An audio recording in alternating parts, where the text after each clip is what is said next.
dan itu akan harus dinilai terlebih dahulu sebelum diuji cobakan ke dalam konteks Indonesianya.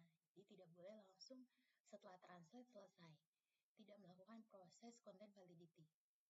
Padahal content validity itu cukup penting sekali ya untuk mengukur apakah alat ukur kita itu secara kontekstual atau secara konten itu sudah tepat mengukur atau belum. Ya. Dan siapa expert yang dimaksud? Expert yang dimaksud itu boleh saja dosen yang dengan mata rumput ilmu yang sama, atau orang yang memang sudah berkecimpung lama di topik penelitian yang diambil. Ya, seperti contoh misalnya kita punya alat ukur yang mengukur kesehatan mental. Berarti kita bisa mencari expert yang memang sudah lama berkecimpung di dalam dunia kesehatan mental. Atau dosen-dosen, ya, dosen-dosen yang memang sudah kita anggap ahli, atau dia memang sudah mendalami rumpun ilmu yang membahas tentang kesehatan mental tadi. Itu yang kedua. Jadi ada kriterian, lalu ada content validity ya.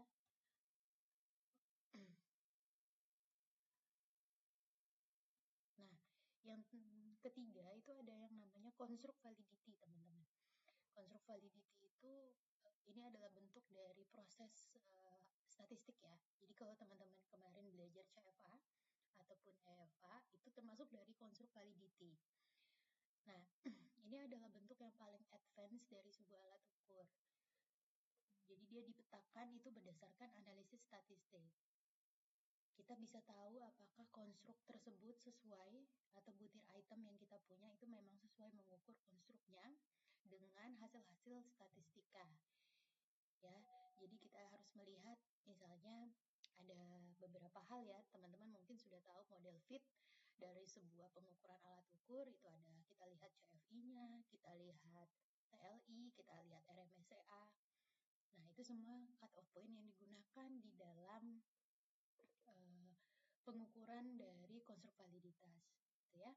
Sebenarnya ada lagi yang namanya diskriminan validitas dan konvergen ya. Ada yang namanya konvergen dan divergen. Jadi kalau konvergen tuh misalnya kita mengkorelasikan tes yang ibarat kata dia setara ya.